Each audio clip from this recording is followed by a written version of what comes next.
Free shipping in continental U.S. only. See website for subscription offer details. Calling all partners. Losing weight is better together with Nutrisystem's new partner plan. It's so much easier when you do it together. You'll both get new premium meals with up to 30 grams of protein. They're big and filling and taste delicious. New skillet selections that go from pan to plate in minutes. And new restaurant faves that taste like your favorite restaurant meals, portioned at half the calories. Powered by the science of ProSync to help keep your blood sugar steady and you losing weight. Motivate each other, keep each other accountable, and reach your goals with Nutrisystem's partner plan. Just go to Nutrisystem.com/diet right now and get 50% off. You heard me right. Go to Nutrisystem.com/diet right now and get 50% off everything. Don't wait. This special offer will not last long. Just go to Nutrisystem.com/diet right now and get 50% off. Go to Nutrisystem.com/diet. This is Jordan Grace, and you're listening to the Social Suplex Podcast Network. BWB, this is One Nation Radio.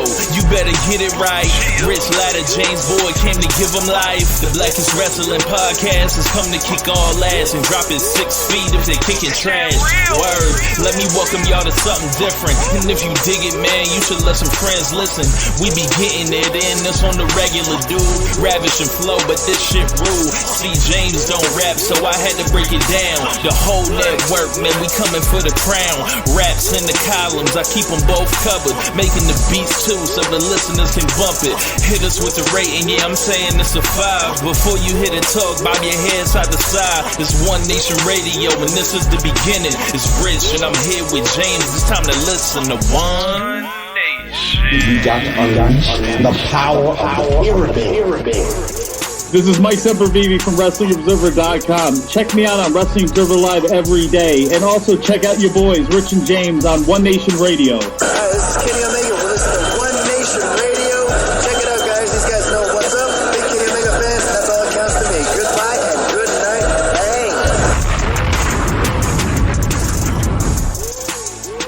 Bang. Ladies and gentlemen, welcome to this week's edition of One Nation Radio. I'm James Boyd. Here with me, I have Rich Latta. What's going on, man?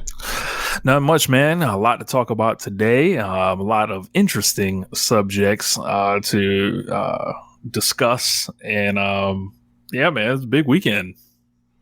Yeah, it was kind of big. I think it was inflated with the fact that Dynamite was on Saturday, and like it's still weird to see them on Saturdays. Like I'm so accustomed to just tuning in on Wednesday, and then you get the back of a Friday, Saturday AEW stuff. It kind of felt like almost like a pay-per-view to me in a way, just watching it. But yeah, I thought both shows were pretty good. I thought the Dynamite show was better, obviously, but I thought they had a good show. I heard SmackDown was a really good show, which is, all you really ask for at the times like this. Like, so, it seems like people at first were talking about where is the sense of urgency from WWE in this war, and because they saw none at times on screen or a creative shift, or they thought, well, Vince or the company is unmoved, even though they're doing everything off behind the camera to mess with AEW ever since they started running, whether it was putting NXT on USA Network or trying to run takeovers, with the commercial breaks or whatever else, and it didn't work. And now like similar games are happening with SmackDown for the half hour, and it seems to not have worked in the way they anticipated. And I guess this is where we're starting. Oh my god, this fucking guy! For the folks on the podcast, I guess Rich will have to either make GIFs or whatever else for the video that's going to happen, I guess. But he has put on, I guess, the stun glasses, the stun shades. It appears that this man has a cigar. Ladies and gentlemen, this man has a cigar in hand. I bet you won't light that bitch up. I bet you won't. Yeah, you want to stun? How about that? I bet you won't light it up and smoke that sickening thing. Yeah, so we might as well get into it. A pack has officially been rolled today, has come in. Oh my god. But yeah, man, AEW Dynamite and SmackDown came out with a tie in the demo. 0.24. But the head-to-head, AEW whopped SmackDown, and it was CM Punk and Matt Sydal going against Sasha Banks and Becky Lynch, and they actually did a finish in that match. I don't know if it was clean or not, but in other news, Ruby Soho and the Bunny went to a virtual draw with Roman Reigns and Brock Lesnar. My fucking God, this is absolutely embarrassing. This is WWE scrambling. We saw everything, as you mentioned. They tried to play the dirty tricks behind the scenes, leaking these fast national numbers. If there's something that I never want to see again, couldn't give less of a fuck about, it's fast national numbers. It tells you itself it's fast. It's not the correct number. So like, I'd rather the real one. We can wait. So they sent it to the fucking Forbes guy. They sent it to Darren Ravel, who used to be represented by Nick Khan. All this other shit, just WWE wins. But strangely, they left out the demos. They didn't leak any of those fast nationals. They knew. And we saw TK operate on Twitter like he knew what was to come, and then it came, essentially. And this is just the latest reflection of everything that's been going on at the UBS Arena, Madison Square Garden, Arthur Ashe, AEW being over 200,000 buys on the pay-per-view, Chicago selling out those huge shows, and when they were being competitive with or beating Raw in the demo a couple weeks ago. Like, this is just absolutely embarrassing for WWE, and they didn't have to pick this fight. Like, they were the ones that chose to go 30 minutes over, which may have cost them in the end. Similarly to when they tried NXT and putting that on 2 weeks earlier, and it actually backfired against them. Also, they had they went commercial free first. So TK was like, yo, if you don't want to be civil, I mean, we can do that because I can go commercial free longer than you can, which was pretty funny. And I think TK's strategy was to rile up his fans pretty much the whole time, because AEW Rampage was already booked. They added the buy-in kind of as like, you know, a free for all for to fuck with them and, you know, generate some excitement. But the card that was happening. America's Top Team and Inner Circle had been built up. Ruby Soho had a match, and then Punk and Sydal, and it was like, that wasn't no like killer episode or anything like that. That was just like the regular show. And, you know, Junior Dos Santos shows up. I don't know what that meant, if anything, but what I will say is I think this was the best 3 matches top to bottom in Rampage history. Like, I don't remember. I think, you know, normally that match in between in the middle is normally like a real quick squash match or something that's like goes 5 minutes, not really something you remember. Like the week before when they had Lucha Bros, I believe, versus not the Pinnacle, Mass Caster and Anthony Bowens. What's her name again? Forgot. The Acclaim. Like that. I think that was on. I think that was on Rampage the week before, and that wasn't that impressive a match. But yeah, or maybe I misremember it. But like, yeah, I felt like top to bottom, this was the best 3 match Rampage ever. But like, that's not really saying anything because it pretty much feels like just an hour of Dynamite normally most weeks. Mm-hmm. Yeah, man, and WWE picked this battle. And chose this fight. No, stop that. Stop. No. We'll let you get to your point. But first, before he got to his point, the people that are listening over podcast, Rich had this, he had the cigar in his mouth as if he was Will Smith at the end of Independence Day. I think he just toppled the fucking invading army of aliens.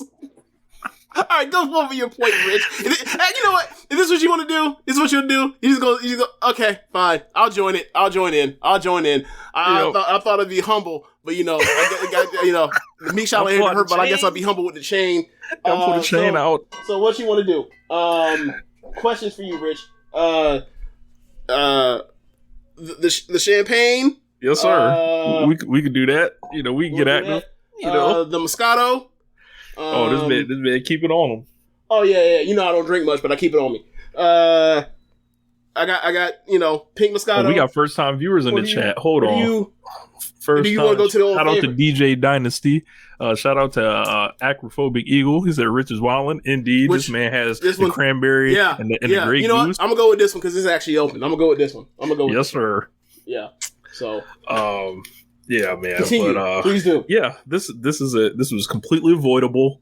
This was WWE creating a situation where they had to beat AEW's ass, and they did not. Not only did they not beat their ass, they lost head to head, and then they went to a virtual draw with this company that didn't exist 2 years ago, James. Yeah. Like, they came out here and they were basically operating across the board at a virtual tie, except the over 50, because only old people watch this shit.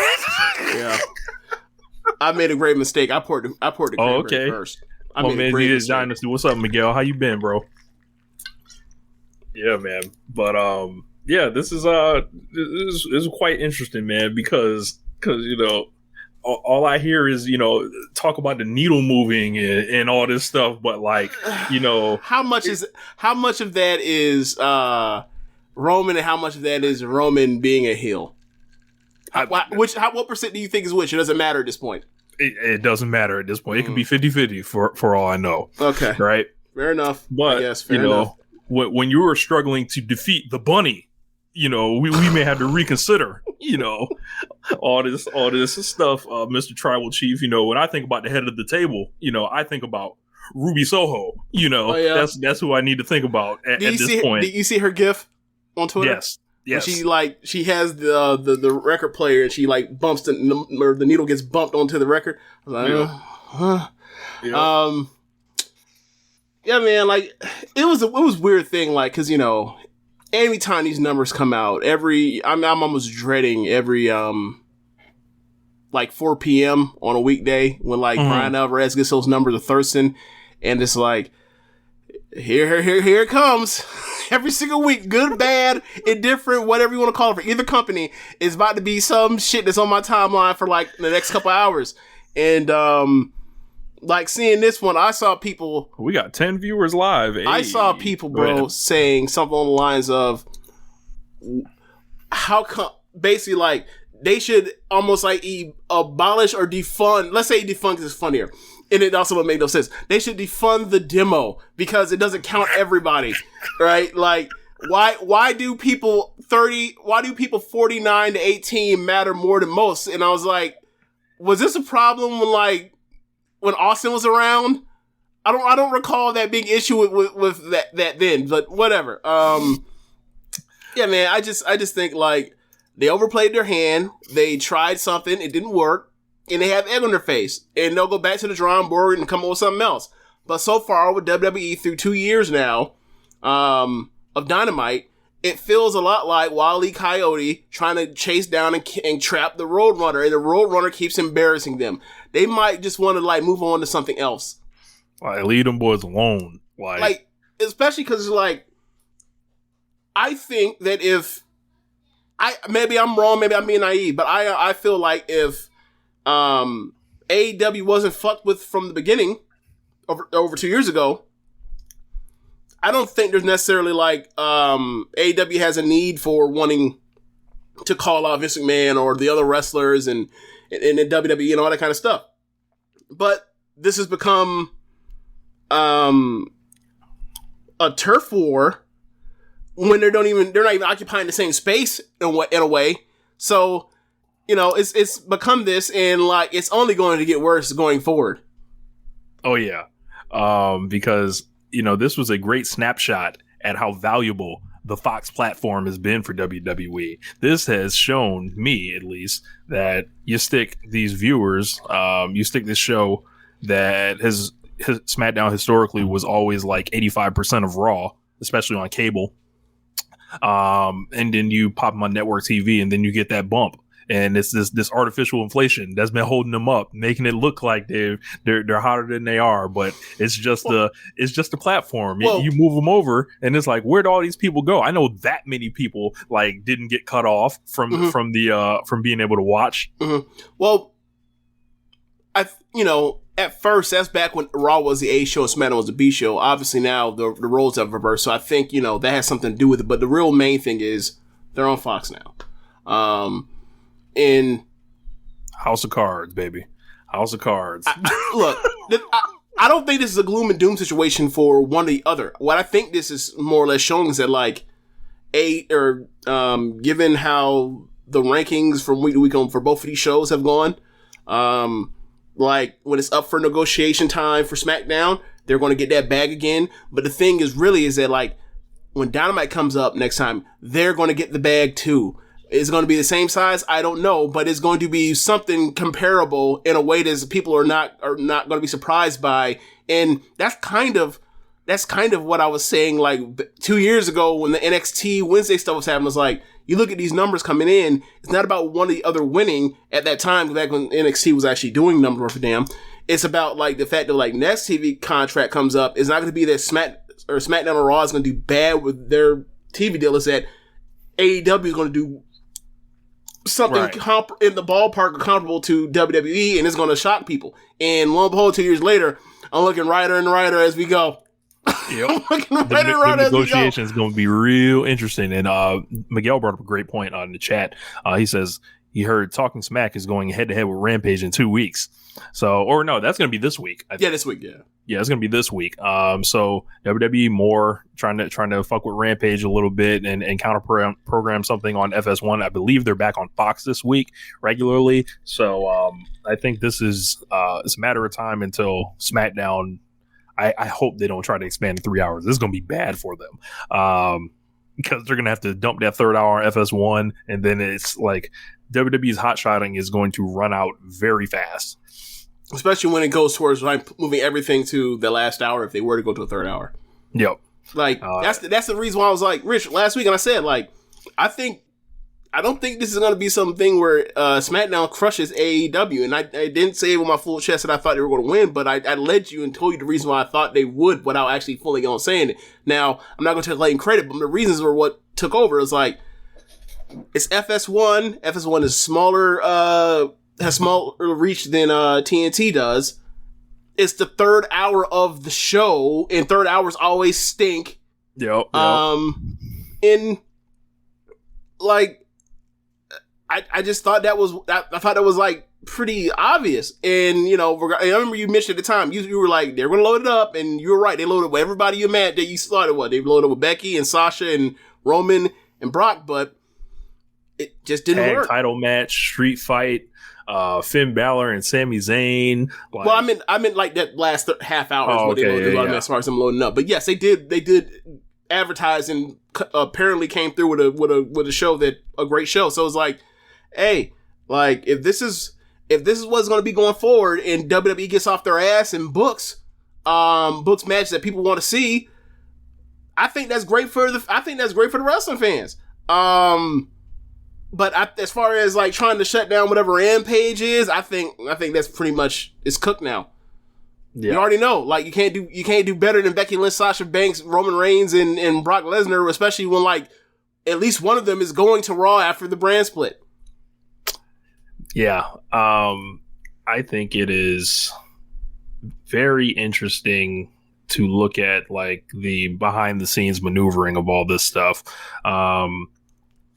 WWE's public strategy has been to downplay them as competition on through the media, through the investor calls, through just like the general sentiment. Roman Reigns coming out saying they're not competition and all this other stuff. And it's like, but privately they would undermine them and then sell them out to the media and all that. That's really the reason I think Tony started like wilding out this last week, because it was like, whoa, how is he going to fight back? He's like, y'all want to fuck around in private? Well, we're going to do it in public on a timeline. So like we're not going to answer you there. You're going to come on in our arena if you want to answer. We'll go public with it. And boy, this has been a legendary Twitter run that just happened today. And the funny thing was Mookie Ghana putting out all those minute to minute data things in Dave Meltzer's mentions and all this other stuff that we don't normally get, just to like just to add to it. I love it. I didn't see that part, but yeah. But what was anything that stuck out to you that you thought was interesting from the minute by minute stuff? So he was saying like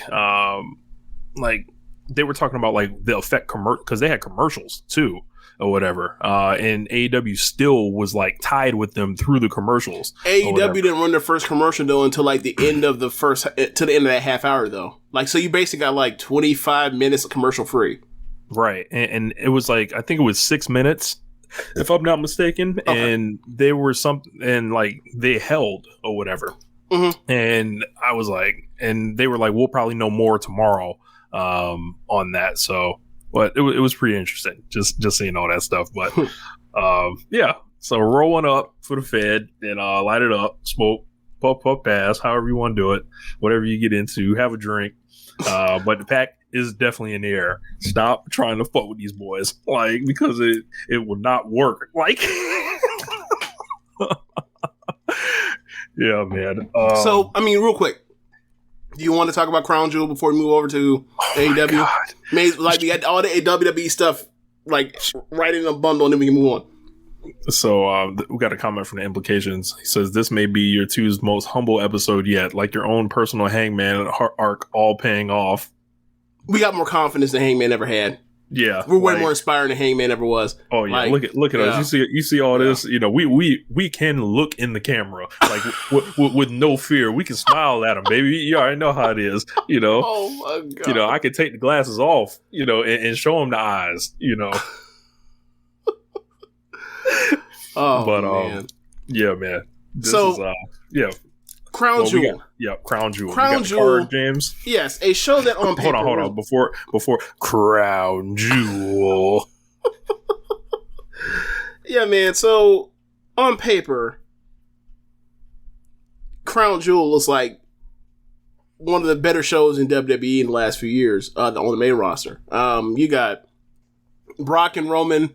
You have the triple threat match between Sasha and Becky, and I almost said Bayley, and Bianca for the SmackDown Women's title. You have Seth versus Edge, Hell in a Cell.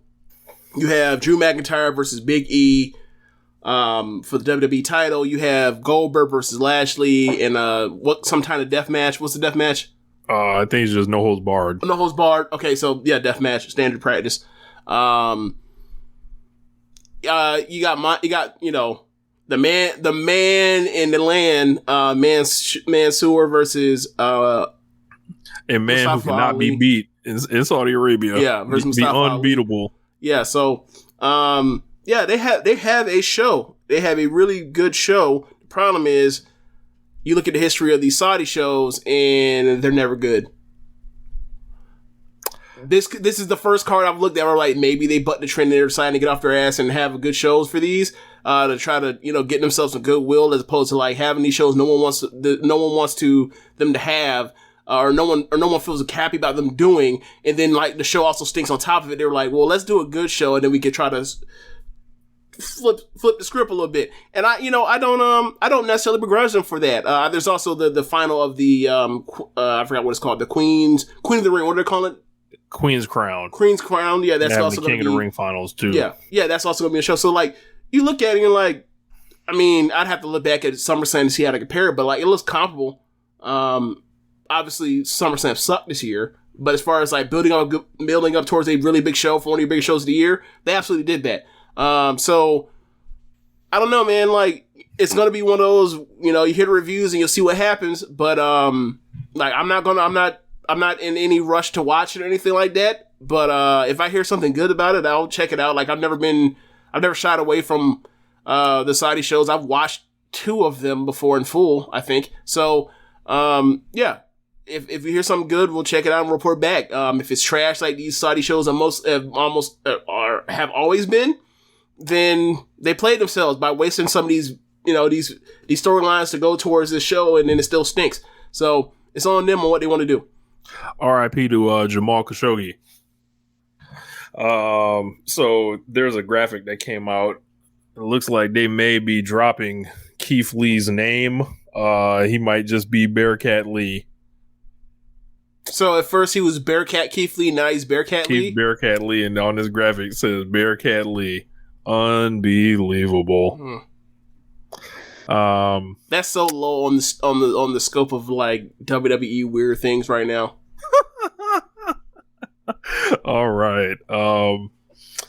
So what else? Speaking of people having weird name changes, have you heard about your boy Kanye? I did. He has legally changed his name to Ye. Y-E. Y-E. He already and he cut his hair like Minoru Suzuki. Minoru Suzuki's guy does better line work. I'm sorry, he does. Or did lines. So Kanye already had a was it mononym? I think when you know somebody by one name, like Beyonce, LeBron, Madonna, Prince, Rihanna, Adele. He already had one of those names. Who the fuck else is named Kanye? He's like, I just gotta get rid of that too. So now got rid of my wife. Got rid of my damn common sense. So well, I mean, he lost it. I mean, we may have never known him when he had that. He may have never had that, to be fair. So, yeah, man. I just wanted to point out that like he's still out here trying to get attention. He's still out here begging for attention. This man dropped the album less than 2 months ago and is begging for attention. Out of here. It is out of here already.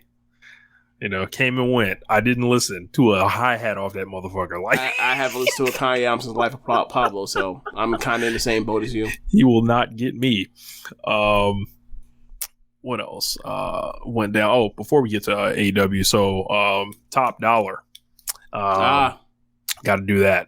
So he came out on Twitter last week, and he had some tweet to the effect of some of you guys' favorite wrestlers don't wear the cool shoes like they do in their everyday life, like they do in the ring. They're just doing it, in the ring. And then MVP tried to kind of reel him in, and basically he was like, hey, put some names on it.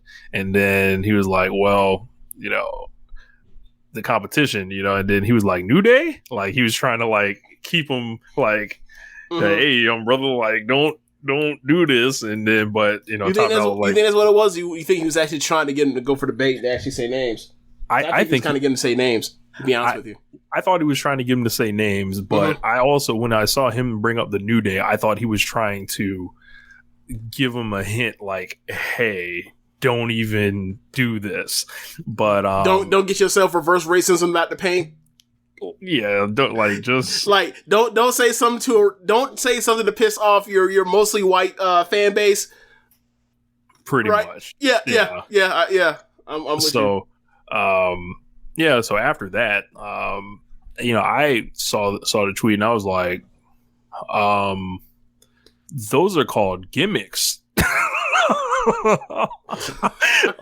Like that is what it's called, a gimmick. So it's something you don't do in your real life that you may do in the ring. I don't know. I don't know if this is a function of me not caring about such things because I'm not really a material person. I'm not a sneakerhead. I'm not. I don't know. He was wrestlers. They wear Vans and Asics in their real life. Now, I didn't know it was a crime to wear those shoes. The one thing I don't know. Somebody got to explain it to me. The one thing for me when he said the Asics line, I was like, yeah, like if I were to guess, most of the wrestlers I end up watching on a week to week basis, they mostly wear Asics in the ring underneath their kick pads. So I was like, I don't know what you're doing.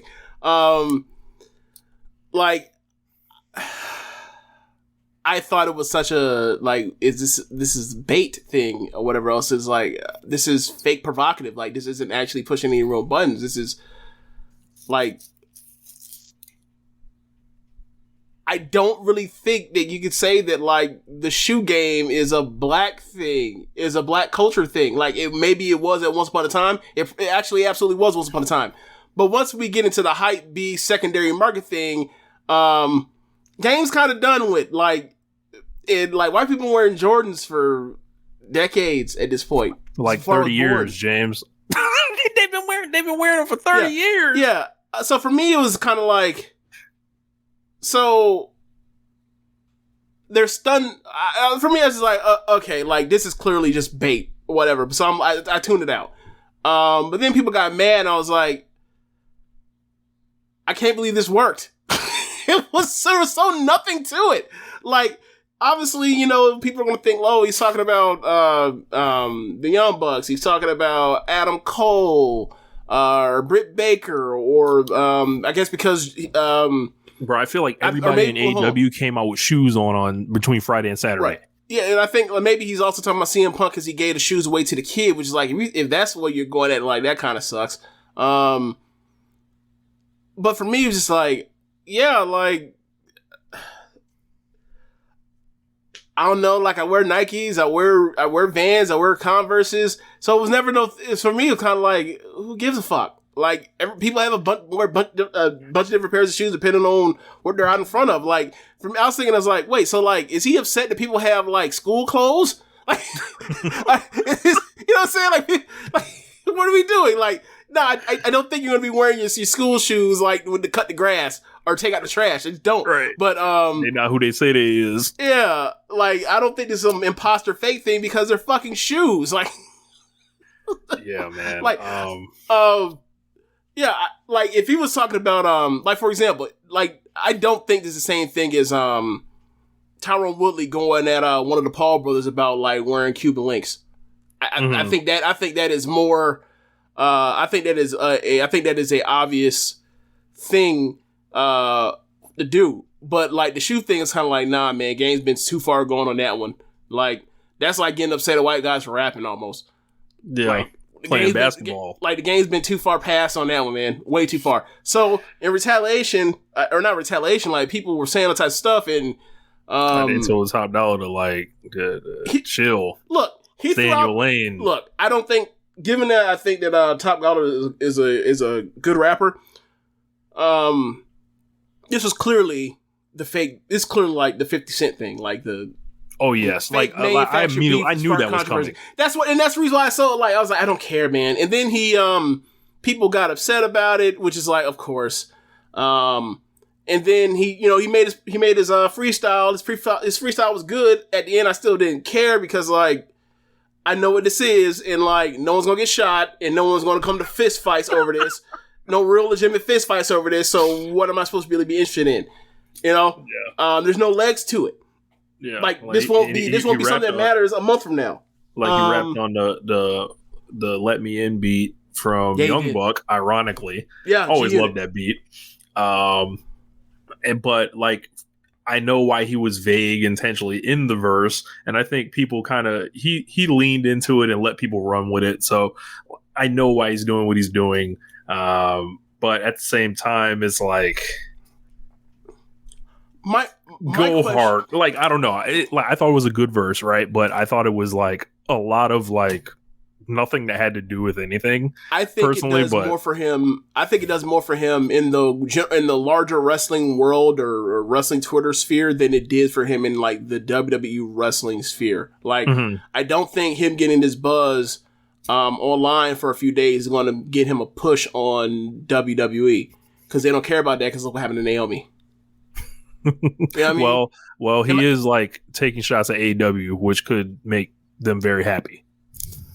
Yeah, but like a lot of people take shots at AEW and WWE, like on the lower or otherwise, and like I don't think anyone's like card plates have changed. Like is Seth Rollins doing any better because he shat on Will Ospreay 2 years ago, or he tried to shit on 2 years ago?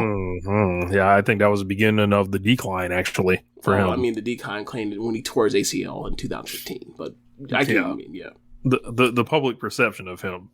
Yeah, like if you want to say what really killed him was like, well, they did set him. I take that back. They did set him up for fucking the Fiend at that Hell in the Cell, and that he ain't been the same since. Never forget they printed merch that had the man's man on it for him. So like that was deaf. Like dudes don't want to see that shit. Sorry, like I don't think women wanted to see it either. Yeah. Like I don't think there's anybody. Like, I don't think there's like a particular okay, let me phrase this. I think most people in general that watch wrestling are happy for Becky and Seth, like, finding each other and then whatever, and then the child and all that stuff. Right. Nobody wanted to see that on screen, though. Right. And, you know, the man's man stuff and that mixed tag match they did, like, that didn't help Becky at all. Yeah. But yeah, like to continue that point, like I thought the freestyle was good overall, but you know me, I'm looking for a little bit more. You know, as a rapper, I'm looking for him to. Yeah, well, that's the real thing, right? Like he was saying, like after he got people's panties in a twist, if you will. Like he's like, well, wait until I start talking about the prison industrial complex. I was like, yeah, I'd rather hear you rap about that than this because this is fucking stupid. This is worthless. This is completely worthless. Yeah, so I'm waiting on Top Dollar to give me, you know, his bars on the corrupt systems that tie into institutional racism. Until then, like this with shoes, I don't give a flying fuck. Yeah, like I missed it. You know, there are people that are into the shoe stuff, but like it's not my bag, so I really can't. You know, I didn't know like you said, I didn't know black people own shoes, so.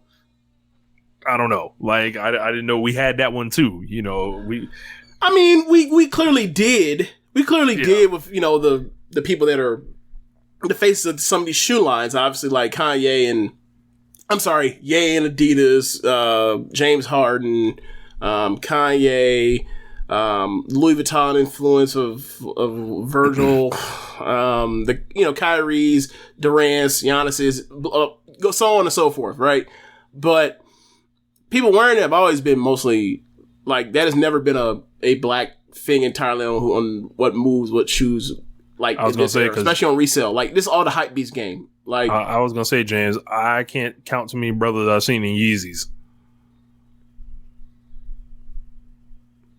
So I'll leave it there. But yeah, so like the next day, Max Caster replies to Top Dollar in the tweet to the freestyle. He says, you know, I wrote that, LOL, and then whatever.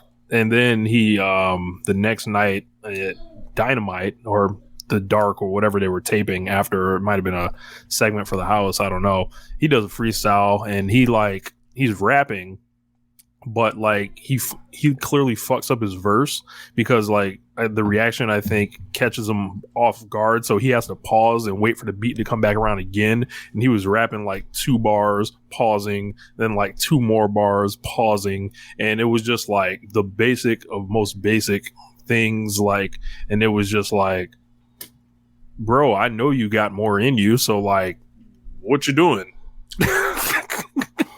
Like, if you're gonna do this, like, I suggest you step your rap game up because like Top Dollar will roast you. Like at like if you're gonna display that level of skill, like, and people have wanted to put Hit Row against Max Caster naturally anyway, since they've come along.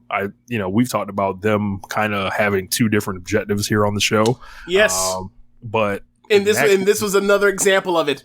Look, it got a pop in the building, but like, no, it's not doing nothing. Like, it's not hitting on shit. And it's ironic because these guys are, I think, more alike than different. Like, they both have the biracial background.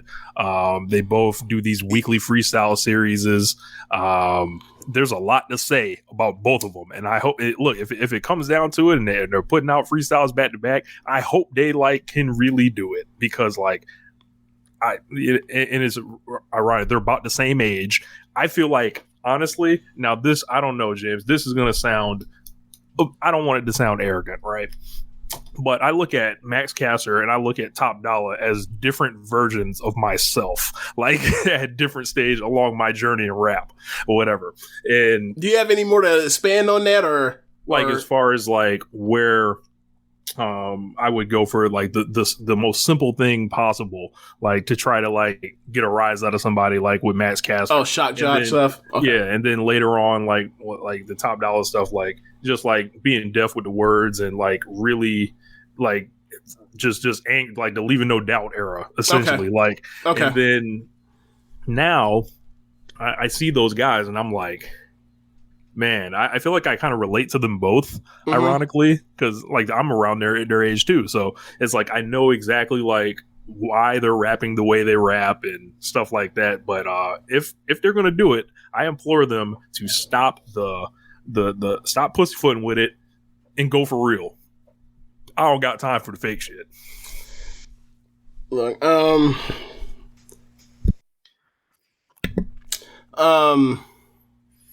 how do I say this?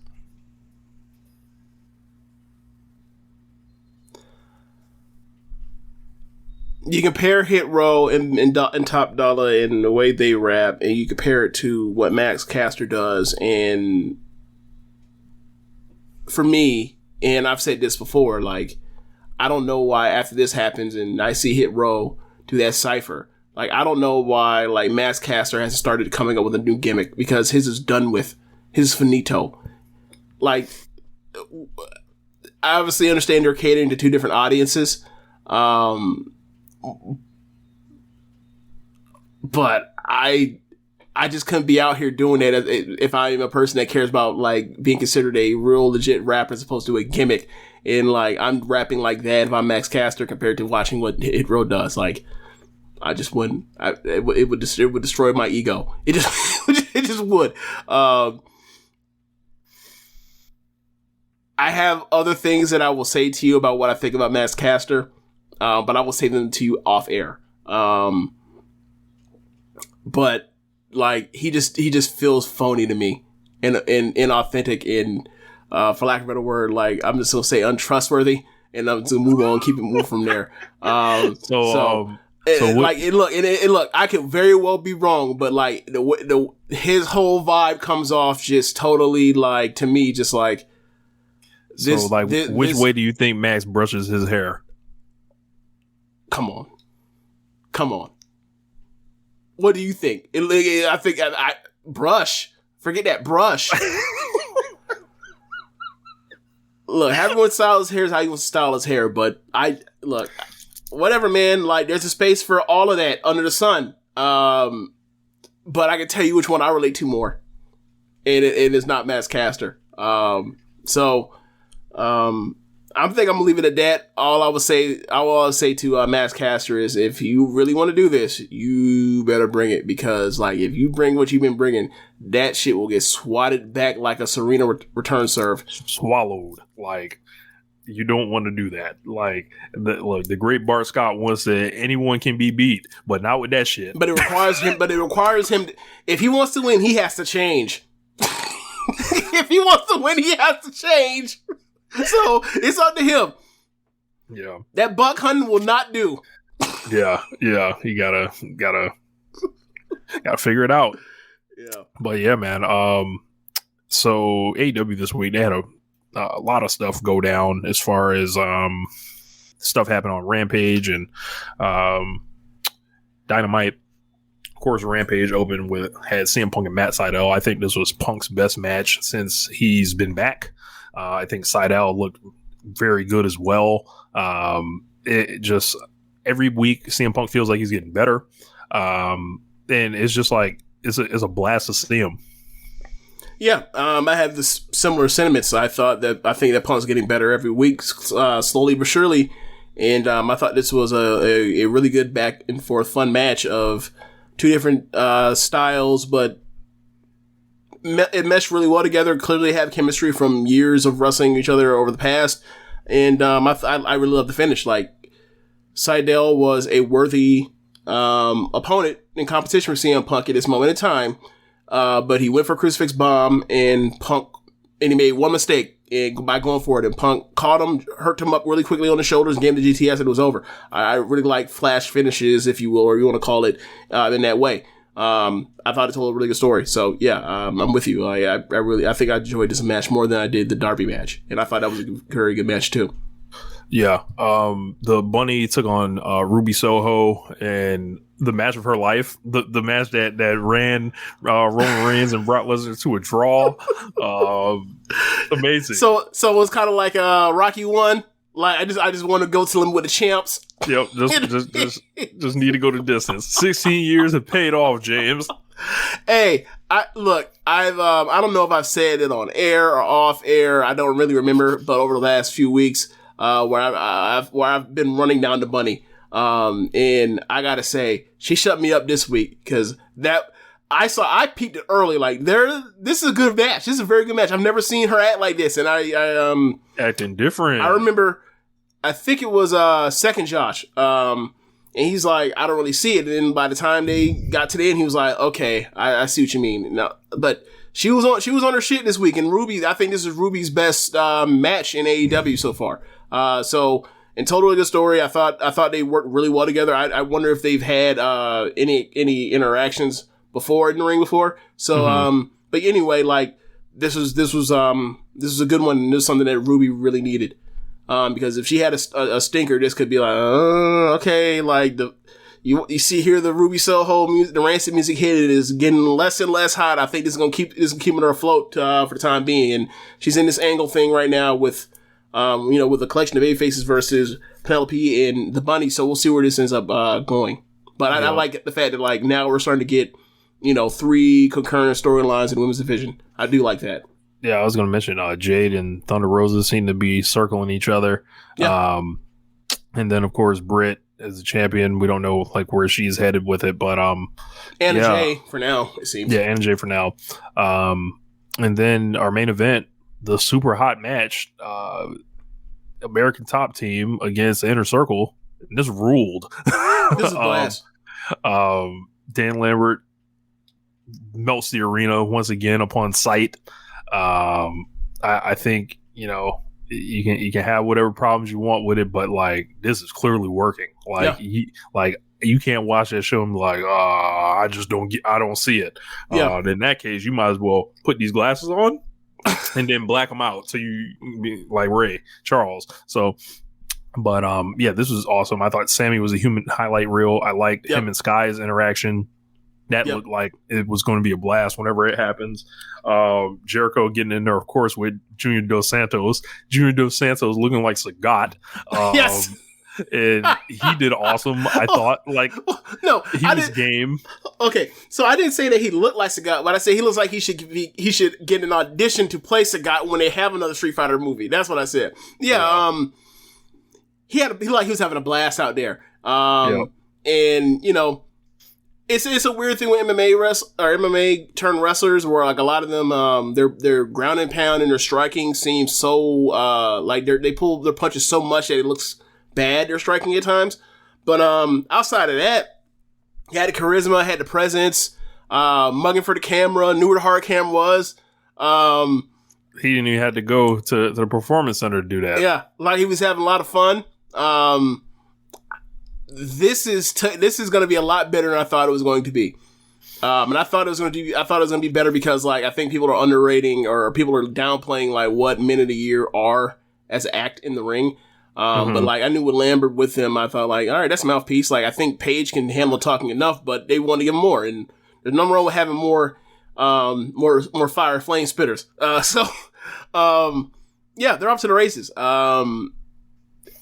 At some point, they're going to have to get Paige Van Zandt in the ring, and I wonder who is going to be what woman are they going to add to Inner Circle to do this? Because like Paige Van Zandt got to make somebody feel some pain for the bullshit that Jericho was saying. So I think everything is positive with that angle and all that stuff, and I know that was Dynamite, but I did not like that part of this whole weekend. Like, where Jericho recycled, he did his updated, some of the Stephanie McMahon stuff except for 2021. I was like, bro, leave that shit behind. Like, I'm tired. Like, I don't like these promos or like where the wrestler slut shame opposition. Like, I didn't like it when Ruby said what she said about Britt. I didn't like it when Ronda said what she said about Nikki Bella. I don't like that shit. Like, there's no need. Like, dudes ain't cutting these promos for heat. Like, what? Come up with something else. Yeah, it was definitely. I thought the think pieces were going to go out. I didn't see any, but lazy material, dated material, to say the least. But Rock with Lana a few years ago, that sucked too. Yeah, I forgot about that, but it should be brought up. Yeah, they I think maybe you could do Layla Hirsch, have her in there because she's small and she can play a shooter, or she's called herself a real fucking shooter before, which is hilarious. Real ass wrestling. Yes, real ass wrestling. You know, John Juris, Layla Hirsch, same gimmick. Is that what we gonna make Jeremy pop in the middle of the show while he listens back? You know, gotta shout him out. Yeah, I guess so. Dynamite. We had Malachi Black. Oh, we talked about Rampage. We gotta go, or we missed the buy-in. We gotta talk about the buy-in before we move. Yeah, we put it in the chronological order, but whatever. We're here. We're still on Friday. Yeah, Friday. Okay. Yeah, the buy-in. So we had Lee Moriarty versus Bobby Fish. I loved that match. It wasn't some great match or anything, but it was fun to watch two dudes like in AEW in a ring, and they're both grapplers and technical wrestlers that hit hard and stiff, and they just threw each other around and put each other in submission holds, got themselves out of it. Like, it's a well-wrestled Matt Banger. I really enjoyed Matt Banger. I probably shouldn't call anything a Matt Banger, but it was fun. It was a fun-ass match. It would have fit well in like 2020 NXT. I heard Lee got signed. So a thumbs up for that. I really liked him. My first time seeing him, I really liked him. Then later I found out that he's out here like paying homage to former Joshis and their moves, and I was like, that's cool. And it goes back to me saying, Rich, like, if you just steal like a Joshi fan's moveset, you too can become a great wrestler. So my thing I noticed about this was when the match started, no one cared about Lee Moriarty. Right. And then by the end, they cared about Lee Moriarty. Yes. So that's the mark of a good wrestler. Yeah. So, and also, like, he's in there with Fish, and Fish is over. He's the one that's over. And by the time you get the dueling chances, like, wow, like, they certainly couldn't use that over at Full Sail or the Performance Center to help get these new guys that are younger over. Yeah. Definitely couldn't have done that. Yeah. Couldn't have had a veteran in there, could give him a hard fought match where he goes out there and shows his will to win. Definitely couldn't have used that. Yeah, they had to get that fuck out the paint. Yeah, you know, send them packing up the road. Yeah. Speaking of Joe Full Sail, Gacy. yeah. Speaking of Full Sail, they had the rematch, Santana Garrett and Ty Conti, and this one was short, but it was light years ahead of that last match that they did. It was the one that was getting gift to All Hell, and then it looked like they were doing a rehearsal. It was the first ever match for NXT that ever won a quarter against Dynamite. So I think, knowing how TK is and how sharp his mind is, he probably did this, threw that on there just to Kings Row just paid a little bit. Yeah, pettiness. But Zenni offers prescription glasses starting at $6.95, as well as affordable sunglasses, blue blockers, and more. The best part? Try any frame, anywhere, with our 3D virtual try-on. Visit Zenni.com today and change the way you buy glasses forever. Y'all know what we're here for. Bryan Danielson versus Minoru Suzuki. I said it a couple weeks ago. Daniel Bryan is dead. And long live Bryan Danielson. And this is I was very excited to see this match. It was incredibly hard hitting. It just felt amazing to watch. Just seeing just wishing that Bryan Danielson would have been available since like 2017 to wrestle all of the New Japan guys and at their peak forms. It would have all been great. And, you know, he cracked the code to Suzuki, because Suzuki in America sometimes is, you know, sometimes he comes through, sometimes he's on the aura. He was not the aura tonight. So, and I think this was a hell of a match. This was a G1 match. And it was just like, Bryan Danielson's fucking great. Suzuki's great. I love wrestling. Tony Khan, thank you. Like, it was just like, it was like, man, I never thought I'd get to see Bryan Danielson wrestle like this. It's like he's a fucking killer. Like, he's not an underdog. He's not getting called a virgin on commentary. He's not basically being told he's a B+ player. None of that. Like, he is a deep water shark, and he laid him down with the knee. And after lots of strike exchanges, submissions, and just lots of reversals and holds, and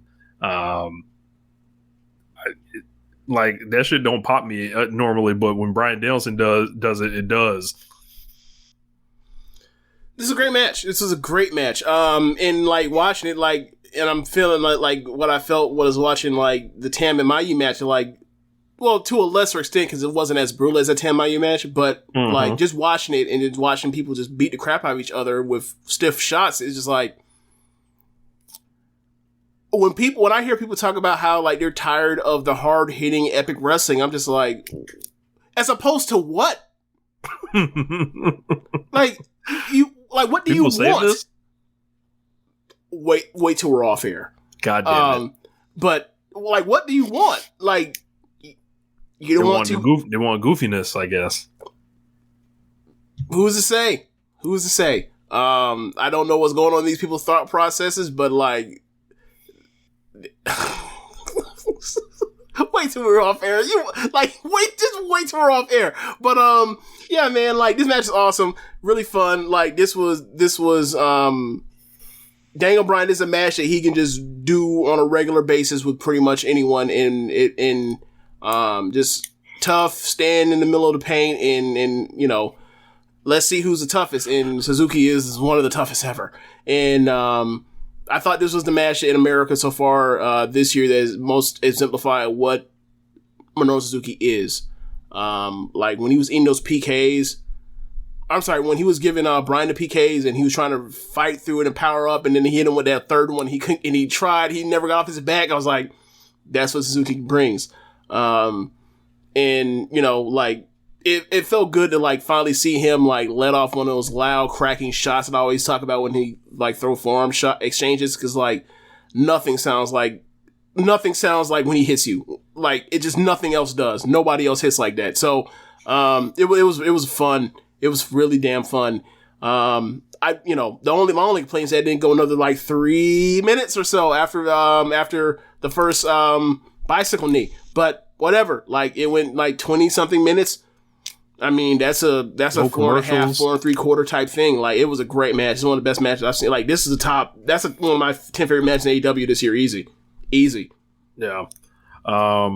Yeah, I was just thinking, I was like, man, this promotion has Bryan Danielson and Minoru Suzuki fighting in it on YouTube for free. Like, and I was just thinking about like 2 years ago where it was like when Dynamite just first premiered, and it's like, I couldn't have like imagined this. Like, so. Right. Like, I remember having one, during Triple Mania. I was like, imagine if I go in the future, I told 2018 me that like Andrade is going to come out for Triple Mania with Ric Flair to fight for the Mega Championship versus Kenny Omega. My brain would have exploded. Like, Bryanson versus Suzuki in an American Fed that's on TNT.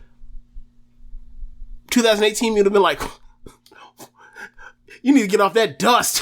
What's wrong with you? This shit ain't happening. You smoking? Like, what? Bro, they're like, WWE is going to Fox, not the TNT. What are you talking about? Like, yeah, man. Like, so there's a lot of stuff that like there's no way to foresee, but like, I'm glad it's here because that was fun, man. That was really fun. Yeah, we have Malachi Black and Dante Martin an opener on Dynamite, and this was really good as well. The Leo Rush was managing Dante Martin. He was ringside, giving us some definitely some giftable content and screen caps and reactions and shit. Hey, bro. So, why was Leo there at ringside managing his product without giving an ounce of advice, not one damn time? I think he was trying to prove a point to him. Okay. It's like, hey, you try to do it on your own, but you know, you need to listen to me. You know, you get your head kicked off. You know, they're trying to do it your way. Am I mistaken in thinking that this was the most that Malachi has sold in an AEW match? Because it feels that way. It felt that way when watching it. Yeah, I think wrestling Dante Martin, you have to eventually like take some shit. Because No, I don't mean it in a bad way. Like I thought it was cool. I thought it was cool that he was, this is like Cody, Dante Martin, I sell. Yeah, definitely. Like I thought it was kind of telling. Look, gave him the head nod after the match, and boy, that point I made last week on the show, it felt real great. It felt real great. To see that in real time. Remember when Edge showed up to NXT early this year to shake Damien Priest's hand, and he had the long coat on like he was fucking Undertaker doing it for John Cena? This is the way you do it now, not that shit. Yeah. Like Edge, like bro. Edge, man. Edge is faking like he was gonna challenge the NXT champion. If you don't get your ass out of here, he went face to face with Karrion Kross. Isn't that shit pure comedy right now? Could be fired next week, and people wouldn't be shocked. Yeah, pure comedy. To look at some of that stuff now. So what else do we have on Dynamite? We had a Miro promo. I don't know what the chronological order of it was, but we had Miro basically telling God, "All right, keep playing with me, keep playing with me." Questioning, that ruled. Like that's how diluted he's became. That was actually followed. Actually, let's get to the real thing, the most important thing. Hangman Adam Page spoke for himself.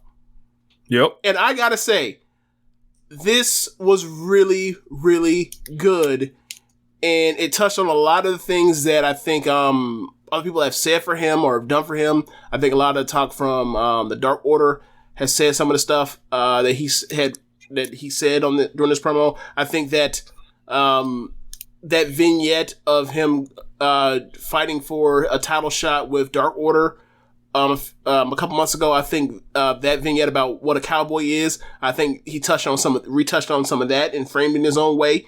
I really like this. My question is, why the fuck didn't he say any of this stuff sooner? This would have helped him out so much more earlier.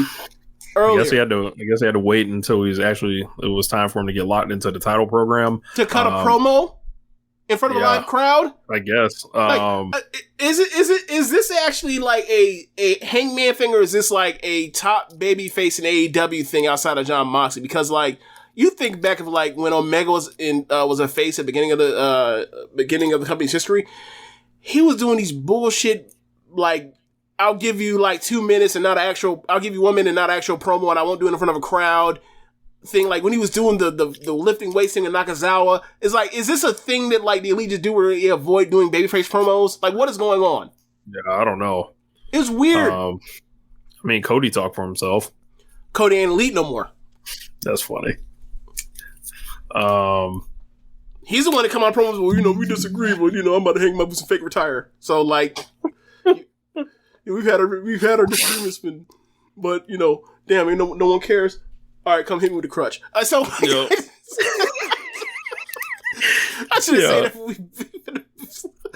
said that for the Cody Arn Anderson thing. But yeah, man, like I thought it was really good, and like this helped him a lot in like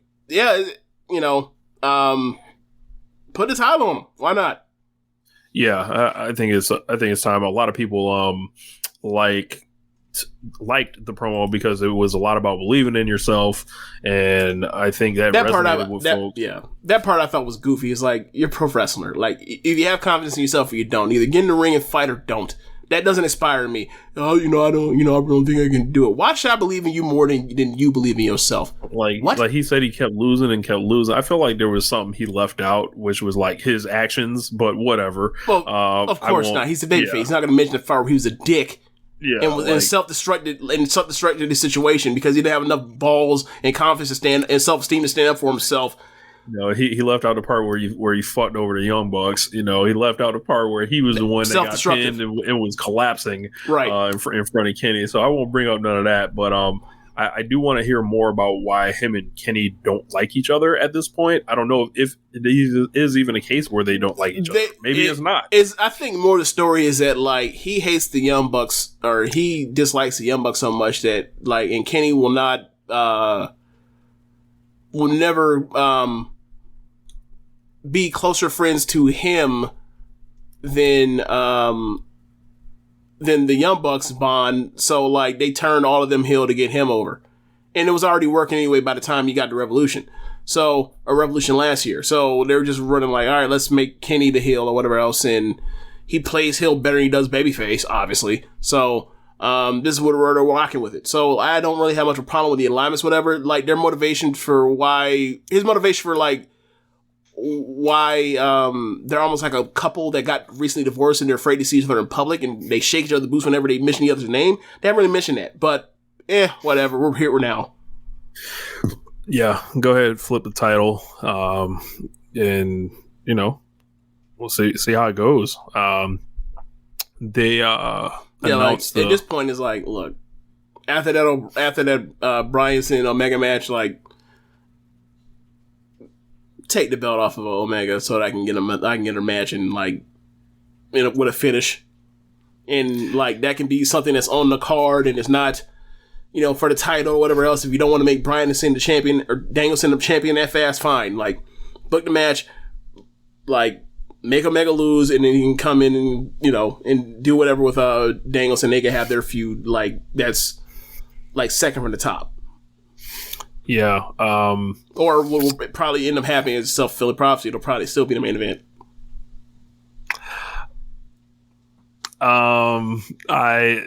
I'm going to not touch that with a 10-foot pole. All right, let's do this. Hold on. Malachi Black or MJF is, let's say that is the first pay-per-view opponent for Hangman Page. Might be Mox too. Could be Mox. Okay, if it's not Mox though. If it's not Moxley. We got Miro in there too. If it is not Moxley and Hangman, why should Hangman main event over Bryan and Omega? If you're just talking about if it's not match quality, like the only match quality and buzz, especially given that they already had that match that people want to see a finish on. I think people are really in love with Hangman. It's a love affair, and I can't say that I love him that same way.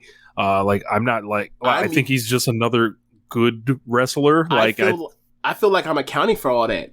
It's still not a more over thing unless Jon Moxley's attached to it. Yeah, it's going to be. I think it's going to be a rude awakening when he's not next to the Elite. I don't think a rude ranking is like he's going to hold his own. Like that's he's going to hold his own for sure. He's going to hold his own and be have a respectable title reign and all that kind of stuff, and he'll be a really good champion. And like this doesn't necessarily have to be the ace run for him. This could be like this sets up the run for when he gets it a second time. Then he really is the man. Mm-hmm. Like New Japan booking where they always have short because like even if he wins the title, I still don't see him as the man personally. Right. I mean, you shouldn't. He's not even the man amongst the let's say 5 pillars because he's really not a 4th. He's not even the 5th. But like, nah, like there's 2 guys in front of him clearly.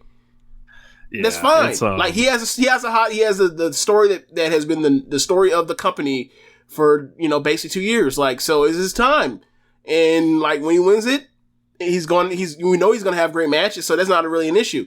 So like, is there a little bit of Utami in Hangman, like where he's coming off the belt, he's grabbing the belt from like this ace like figure in the promotion, and they're moving that ace figure around to go potentially do some other stuff, to where he's kind of like left it having to prove himself in main event after main event. I think there are a lot of parallels between Utami winning that belt last year and potentially what Hangman can do. You know what? That's actually a pretty good parallel because like Utami, like if you were to fast forward on what I think Hangman could do in main events or in title matches on big shows, like I feel like he's going to have great matches. So it's like great. He's going to be a great champion as far as defenses and all that kind of stuff. But like there will be other stuff and other wrestlers on the card that will be bigger than him at the time, and I don't think that's necessarily a bad thing. Like Julia and Mayu and Tam are all bigger deals and sell more merch and whatnot than Utami does. Like it'll be Punk, Bryan, Omega, right, Moxley, or whoever. But it don't matter if he's going out here and having bangers. No one's going to care. Right. So like it's okay to not make the top champion, the biggest star in the world, and then you can't find a way out of that. Like the idea is to have multiple stars, not just 1 or 2. Right. Some people would say that like that means that like everybody's a 50-50 mid-carder. And I'll talk about that to you more later off air again. That all ties into what I was talking about earlier. But yeah, I think, the proof's in the pudding. He's had the journey. Put it on him. And he's gonna have some great opponents. There's some great heels for him to have matches with. Bro, So they like, got a there's a lot. factory lined So like, up. there's a whole bunch of like. I feel like they've done on the low. They loaded this thing up for. We were like, all right, what? I think months ago we were asking like, all right, he's champion. Then what? Now, I feel like those answers are way deeper. If there's a potential Moxley heel turn, got Moxley. You got Malachi. You got MJF. You got Miro. Like. He has half a year worth of really good opponents, and just that, and then you throw in whatever TV stuff. He can have babyface matches against whoever, Brian or hell, I'm gonna say it, so I'm blue in the face. There needs to be a Hangman and Matt Jackson match at some point. Oh yeah. Here's another one they should do. They should do a Darby and Page match. They should do a Darby. Who's really the man? They should have a Darby and Page match to then set up, Darby his track towards the AEW World Championship in the next, 18 to 24 months. Yeah, man. Like it's pretty interesting to see how it all will play out for him. But we also had Super Click taking on Jurassic Express, taking on the Dark Order. They beat down Jurassic Express backstage. Did some funny shit, but they had a lightning fast match. Yep. That was just like out of this world. Silver, man. He's fucking good, man. Like, there's so many guys at AEW, and that's the reason why I love trios matches. Like, you get a chance to bring have my fucking trios titles. Please. Yeah. Just do it already. Yeah. I also like the touch of, they've already done it twice, to my knowledge. I can remember they've done it twice where Cole has somebody in the camel clutch and then the Young Bucks, hit the ropes multiple times and they stop, and instead of, doing a strike or whatever else, they do the kiss on the cheeks for Cole. Well, they did the reversal where they pulled the Bucks out of the ring, and then you had Silver and Reynolds give him the kiss, and he sold it. He's like, yeah, wait, what? No, bro, I ain't with that shit, bro. It was one of the funniest things I've seen in a minute in wrestling. I really enjoyed the match, and after the match, you end up having Jungle Boy came out in his black jacket. Yeah, Jungle Boy came out there and his chair and his scowl. Yeah, so that also didn't, they added to the Hangman. I'm not saying Hangman, but the Jungle Boy and Adam Cole stuff. So that's still percolating. So I feel like they're doing a good touch on that. I wonder where we're going to get it again. But yeah, gives Jungle Boy something to chase after. Yep. So we also had Cody in some vignette, and he was inside of the Rhodes Academy, and Brock Anderson, Colin King, Red Velvet, and one other person, Lee Johnson. Yep, we're all kind of taking turns calling him Hollywood, and Red Velvet slapped him. Give us another Cody gets slapped gif, and they were doing drills and all this other shit. And I don't know, it all kind of looked pretty interesting. I like the way they shot it. I kind of like the premise of it. It felt like more Rocky 3 stuff from Cody here, but I'm interested to see where it goes. Yeah, I feel like I know what they're doing. However, I feel like there's no substance to it. Or let me phrase it. I feel like the motivations are weird. If I'm Cody Rhodes, I'm not about to get abused and slapped around by geeks. For who? For what? I understand the story is you have gotten too big for your britches. You need to humble yourself and get back to the grind. But I don't think that Cody needs to be abused by the geeks in his team to therefore do it. And by geeks, I don't mean him doing the drills. I mean him getting slapped around by people. Mm-hmm. That's not. if this were real, would they actually be slapping him because he, like, I don't think people are going around slapping like Bone or McGregor whenever he loses a match, MMA fight. I just don't. I don't really. It doesn't grab me in that way. And got to fight big scary sparring partners or something. Well, they did the thing where he had to, Rocky. Well, he did the thing where he was multiple people. He was in the ring and had to take multiple outfits from. So from that end, that was all handled. I just did not get the sense of why are they so disgusted by him right now? He lost the match. He was a jerk one time, and now he like, y'all need to like make it, break him down to like piece one, and make him feel like this small before building back up. In the effort to actually make him feel this small, in the effort to build him back up, is like, I don't really think that's.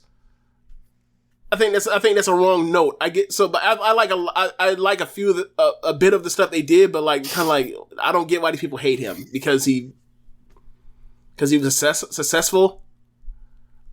But yeah, like, and also I like maybe it's us because like I don't want another Malachi Black and Cody match. Do you? I'm gonna see that in person this Saturday. But did you want to see it? Like, no.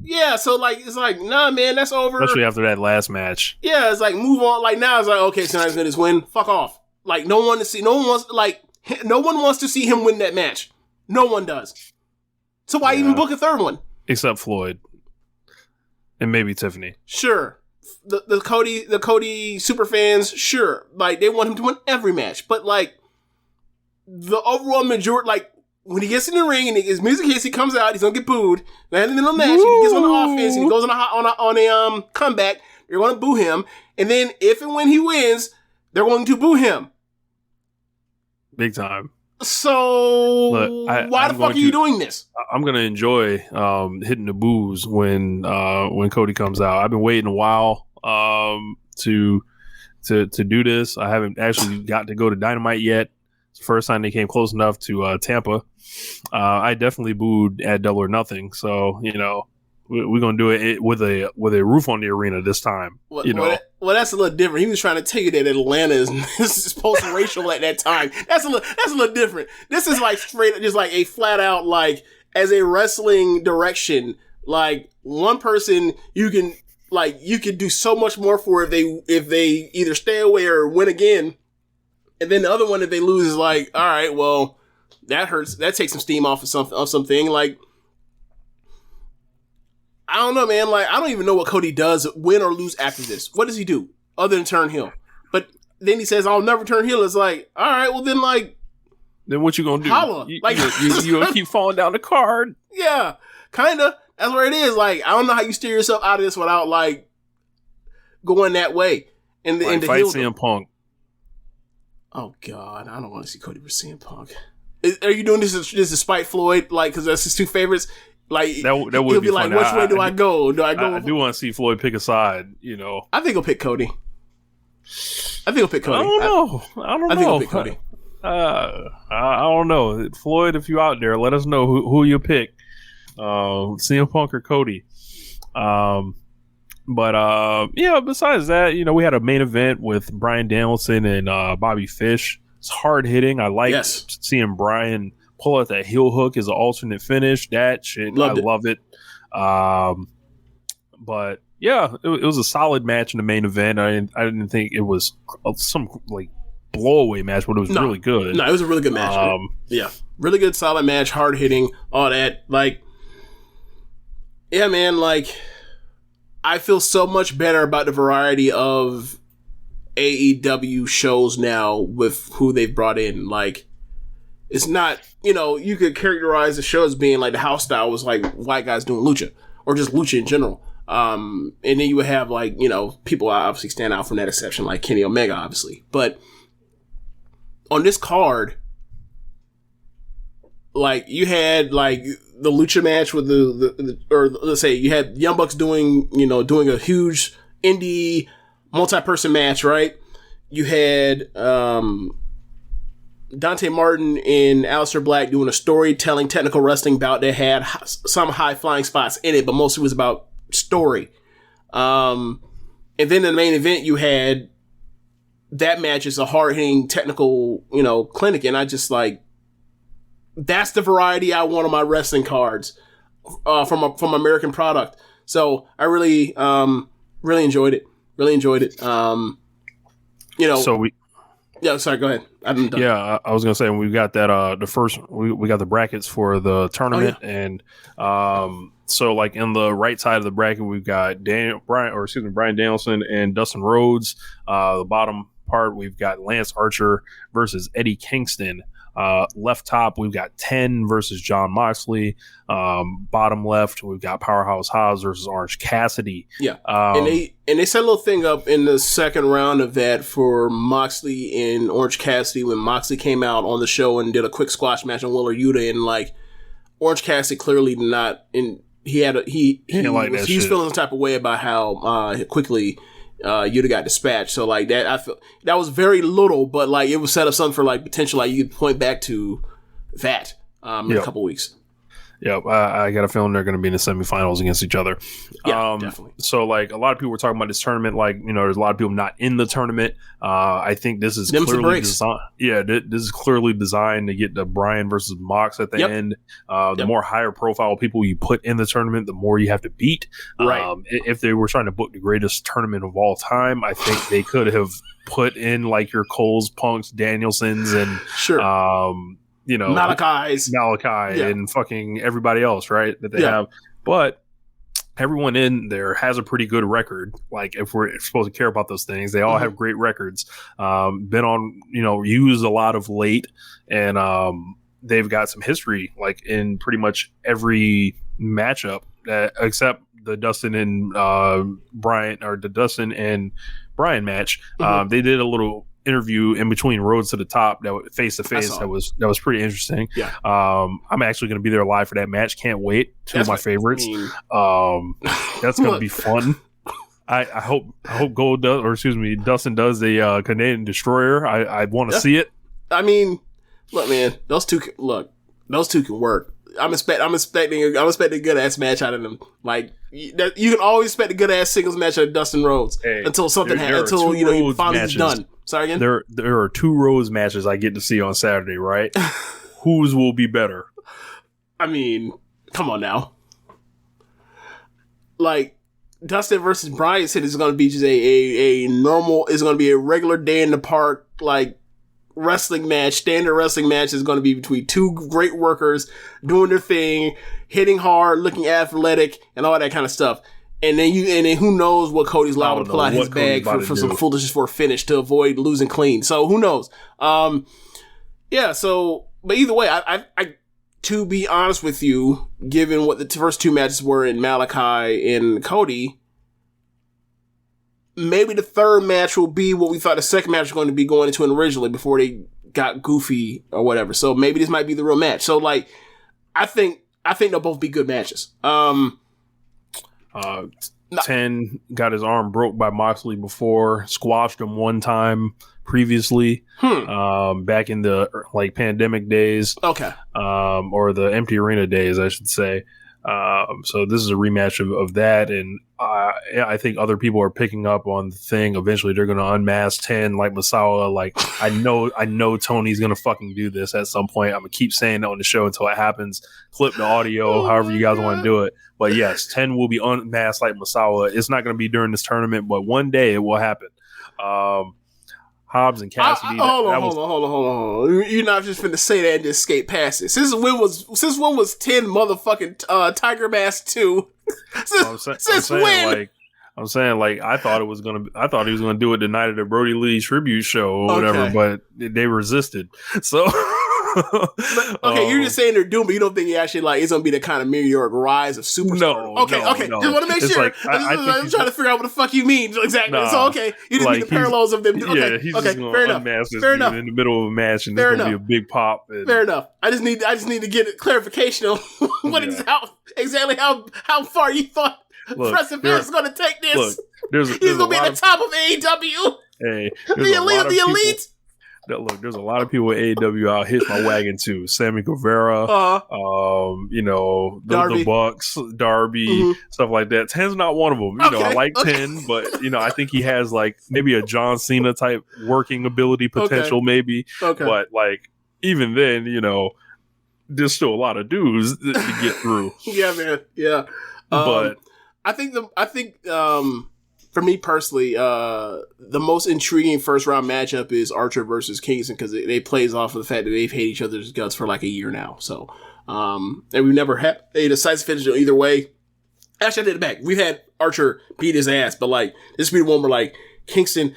If you ask me, like who would, if they were obviously I don't know who's choosing and deciding this, but it's like, do you want to see Danielson versus Archer or Danielson versus Kingston? Like if the main event is going to be Moxley versus Danielson, and like you throw in Kingston to have him,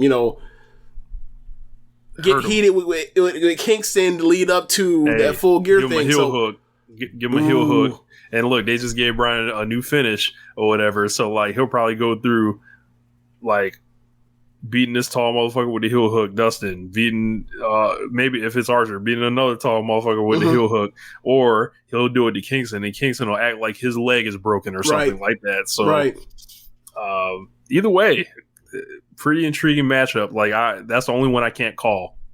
Yeah, same here. Like, I think OC's moving on. Like, they tipped that off. But,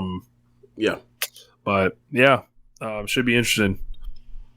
But Brian Mox, here we come. And that's gonna be fun. The physicality that Brian's wrestling with, and like the anger that Mox is kind of displaying of late, like he's ripe to turn. Like he might have to somebody might have to take the easy way out in the finals. Robert Tepper once told us there's no easy way out, but somebody gonna try it. But I guess James, there's only one thing left to do, so. Hit the music.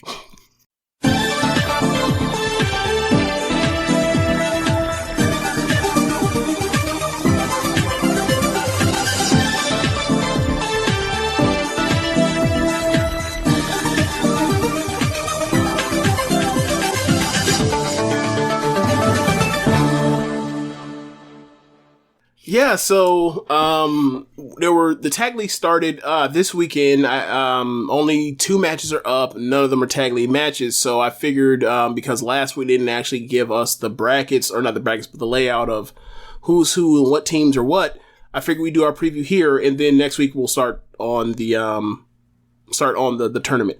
So Rich, have you looked at these 2 blocks yet? Because it's 16 blocks. 6 team blocks, so 6 blocks, or 6 people, 6 tag teams on each block. Have you recognized which is the A block and which is the B block yet? Have you spotted it? So I guess this is a good time to go through it on air here. So we'll start with the blue block. We have Momo and Azumi. What is their team name, James? Momo Oz. Yes, they are the defending tag league tourney champs from last year. They're one of the few teams that are actually the only team that have done it together 3 years in a row out of this group of people.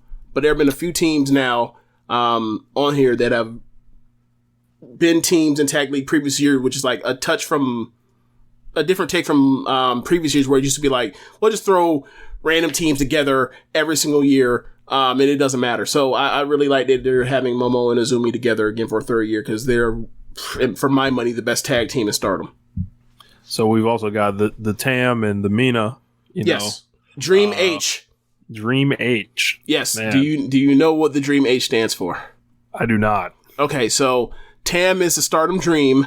When she was in 2019 tag league with Arisa. Arisa's the Shining Star, so they were Dream Shine. And because Mina is the Gravore H Cup model. For the past 2 years, they have been Dream H. Shouts out to the Mina. Yeah.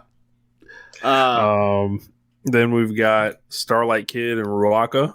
Yeah, Starlight Kid and Ruaka. This is they got to be Dark something, right? I forgot what their name is, but it is something like that. But this originally was supposed to be Kid and Konami, but because of Konami's enteritis She's going to be off for basically this part of this tour for Tag League. So Tora is what Zach is saying.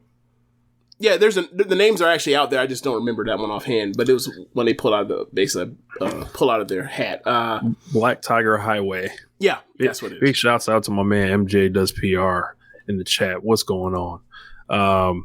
We've also got Shuri and Micah. Yes, represent DDM. Yes, obviously they would have done the tag team champions of ALK of Julia and Shuri, but Julia is going to be gone until maybe the end of December. Their team is Ponytail something. I can't remember, but it's Micah and Shuri, and it's going to be... They've given us an all-time GIF already. Yes, they have. That is going to be a tough-ass... Yes. They're going to be a tough-ass team to deal with. Obviously, Micah will be eating a lot of these pins, or the few pins that they do take in Tag League, but yeah. That's gonna be a fun team, and that is like you look at that's another, that is now we've mentioned 3 very, very good tag teams. Next one, we got Mayu Iwatani and Rin Katakura. Yes, Rin Katakura gets to continue her dreams of being around and amongst Mayu Iwatani. It is amazing how many people find inspiration from this woman as find strength. Yeah, as people keep leaving her left or right or getting taken from her.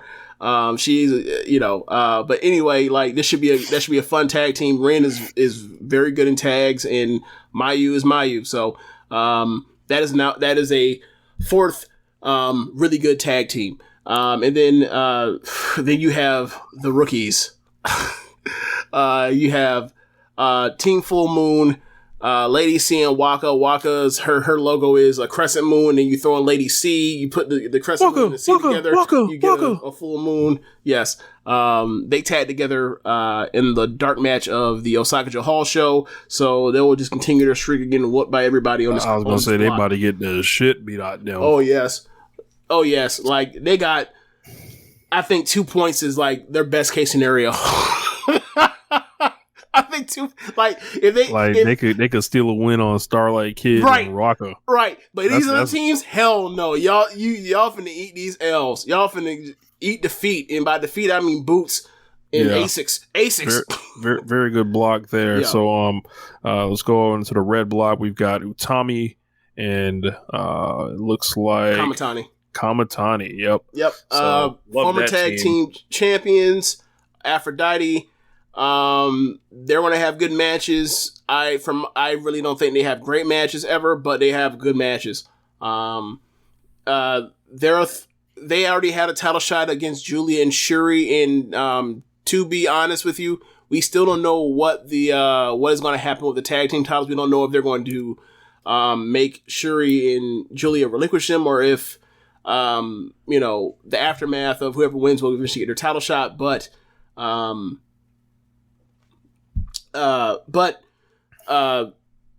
they will be in the hunt until the last day, probably. Definitely, Utami and Kamatani. So yeah. Next team, we got the big and little sisters themselves, Natsupoi and Himeka. Yes, they're called Himepoi 21. I didn't know there was a Himepoi 20, or 19, but they went with 21. 21. So, yeah. A great tag team. I was hoping, obviously, people come up with meme names for these teams, given their history. There has to be some type of Actors Girls pun to throw in at them. I haven't seen it yet, but we'll see what happens and unfolds. But that's going to be another top team that has a chance to win a block. So I guess we go to the next team from there. So we have Hazuki, and then we have Koguma. Make sure y'all clip that. Yes. But, I halfway think that's the reason why you decided you wanted to start doing this on Twitch, so that people can catch you doing the Koguma Bear Pro. Yeah, man, this is another team that has the potential to win, given Hazuki's almost instant hit the ground running return to Stardom. Yep. She came back and she was 4th from the top in in Osaka Joe Hall in the next pay-per-view, the Kawasaki Super Wars. She will be in probably the main event, or I presume in the main event, the challenge for the red belt against Utami. Her and Kaguma, I think that was them reuniting after, you know, them not being in the ring together for, I think it's 6 or 7 years. I think that was the best, most emotional story, or the best feel-good moment, at least in Osaka Joe Hall. I think they can carry that and actually win this tournament potentially. So yeah, like, their team is called, Fukuoka Double Crazy. And because of Japanese translation and what double and W means, like, the acronym is, instead of, FDC, is FWC. So, there's that. But, yeah, I expect to see, good matches out of them with, cause Kaguma's very good at tags. Especially when she's tagging with Mayu and Hazuki, like, she still looks like Hazuki, like, after 2 years off. So, have high hopes. So we got our next team, a very, very respectful of this team, Unagi and Mai Sakurai. Lots of respect here, yeah, for the Unagi. I don't know if they're going to be like, they could be pushovers in this block, or they could, like, surprise people and finish third. I'm not sure. I don't think they have a chance. I think they'll be eliminated before the final night, though. I feel that way, but yeah. We'll see what Unagi can do when she has to be like the lead dog in a tag team. Normally she's in there with Mina, or she's in there with Tam, and she's the person that has to do all the selling. So we'll see how what she do as a person that sets up, gets the hot tag and all that kind of stuff. So. Do the cool moves. We'll see. We'll see she'll see how she does it. Like, I think that's important for her. Now that we're at the point where, like, she can have good matches where she can get a crap kicked at her and she fights back. Now, let's see what happens when she is the person that has to, you know, more or less do the carrying, in a way. So, that will be a step. We'll see how her evolution goes as she progresses, further. So up next, we've got the walking personification of Vorp and Saki Kashima. Oh my God. Taking on, or teaming with Death Yamasada. Of course, you know, I have my cigar here. Death is about to smoke and show, put you in the pack too. So, you know, Death Squad, that's what they should be called, because who's really here for Saki? I think this should be team upset. Like, as far as, like, they're going to catch one or two of these. They're going to catch either one or two of the Hazuki, Kaguma, Utami, Kamatani, Natsupoi, Himeka teams between like the Team Flash Pin, Zack. Yes, exactly. Like, between like Def's packages of high speed roll ups and O'Connor rolls, and then Saki playing dead and hitting you with that fucking crucifix roll up flash pin. Pulling out they're going to catch people. They're going to catch people. So showing you the sports section and then rolling you up. And then I guess we can move to the next team. But I think they can get some upsets. But I think they'll be eliminated. One of the first teams eliminated in the block. And then it looks like the Hannon twins, if I'm not mistaken. No. This is okay. So this is Hannon with Rina. Okay. Yeah, Rina and Hina are the Hannon twins. Okay. So yeah, like, they put the two together. It's funny because, like, there's currently only 3 members of Stars. All 3 of them are teaming with people outside of their faction. But they do this with the sisters. So, like, it's funny that they're doing, like, you know, Hannah, who's in Stars, versus, like, Rina, who's in Oedo Tai, given that all they've done is had to thump over, like, the rights to Death and Starlight Kid over for most of the year. So, fighting over property. Yeah. But yeah, this is about just getting them out there, and they're going to take some L's, and I don't think they're getting any W's, but it is what it is. It's about them going out there getting experience. So, I think it'll be good. Like, I think Hannah's going to be good. Like, I think she's already good, but I think she'll probably be the next future champion after this, and then we'll finally see, like, how good she is for a 17-year-old, 16-year-old. So the blue block is definitely the A block. Yep. Red block is the B block for sure. Yep. And, you know, like, we're talking about 4 great teams against 3 great teams. But I still think that, like, and also, this is going back to the normal traditional format of everybody in the same block face each other. Last year they did this wonky thing where they had everybody in a block face the other block in its entirety, and I was kind of like, how do you do tiebreakers on this damn thing? I don't even remember how they handled it, but like, you know, this makes it a lot more easier for me to figure out what the fuck could happen in the future. So this will all be done in, I think by mid-November. So it's only a month. It's not going to be some 2-month thing. They'll be able to get this out the way. We'll see what happens with Julia as far as what they do as far as is this just for a title shot or is this for the actual titles? We'll see. But I think it'll be a better tournament than the other two that I've seen, because the other two have been, you know, kind of here and there as far as tournaments where you would get, you know, a couple matches that will go off, but like for the most part, they were just their matches. And I gotta say, like, at this point, after all of the G1, all the Grand Prix stuff, like, I'm kind of in it for seeing some tag action right now.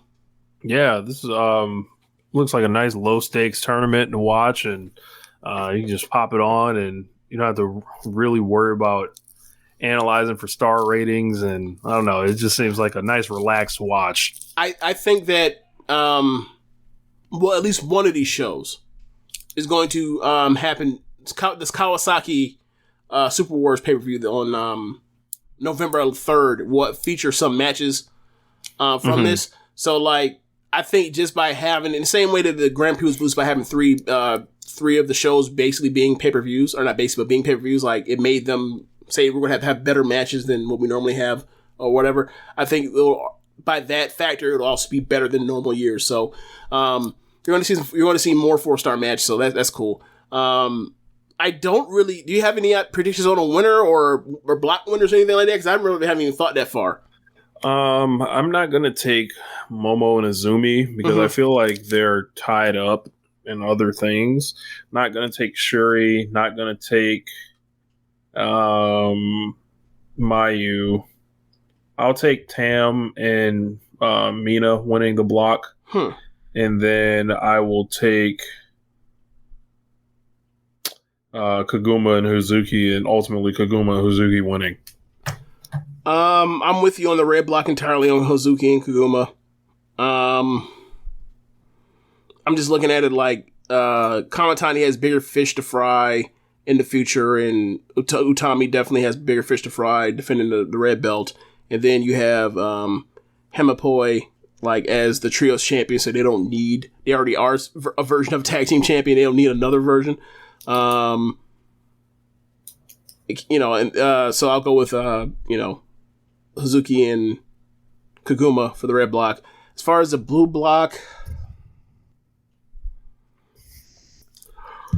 I think I'm gonna go with Momo and Azumi to win it a second time, and I think maybe I'm wrong. Maybe I'm shortchanging Mina and Tam, but I think I'll go with them for a second run, and maybe probably become the champions this time around, because like they, I'm thinking of the Sumo Hall show, and I'm thinking of like, all right, got to fill a card. Are you? And you know that Shuri is going to be in the main event against Utami. What are you going to do with Julia if and when she comes back? So I'm thinking like she's going to have a belt and then not defend it. Like I think the most likely thing makes more sense is she has a special singles match with somebody. And I think that if you do that, then like you have the rest of DDM and a trios defense. And you have Momo and Azumi defending the tag titles. Because they're an excellent tag team. Yeah. Maybe I'm overthinking and playing too much, full on long term booker on that. But that's kind of what I just kind of figured it like they're going to have something special for Julia when she comes back. If she comes back in time for Sumo Hall. Maybe Suzuki can defend the real Stardom against her.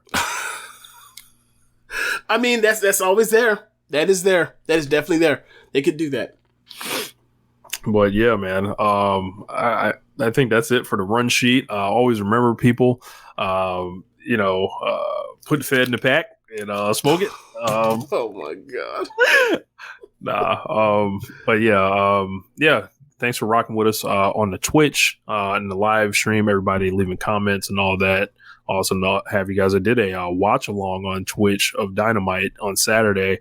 Went pretty well. Might do it again next Saturday. So pop in with your boy. Besides that, I think Swerve put out a video of the new song called Slow I produce. So I believe that's going to be on their album next summer. There's a couple other tracks that should be starting to come out pretty soon. So look out for that. I think besides that, nothing else much on my end. Okay. That's the end of the show, y'all. Thanks for listening. Be sure to rate us on whatever app you're using to listen to this with. Go to our Red Circle and hit us up with a donation. Go to prowrestlingtees.com/Social Suplex and pick up some official Social Suplex Network merchandise. And listen to other shows on the network besides One Nation Radio. You have Keepin It Strong Style. You have the Ricky Clive Wrestling Show. You have Grown Men Watch This Shit. You have the Grave Consequences Podcast. I'm sorry. Rich, what are you doing? you have trying to get clipped. Oh my gosh. You have I mentioned the Grave Consequences. You have 8-Bit Suplex. You have All Things Elite. And you have Great Match Generator. Thanks for listening, y'all. Later. Hack is going in the air.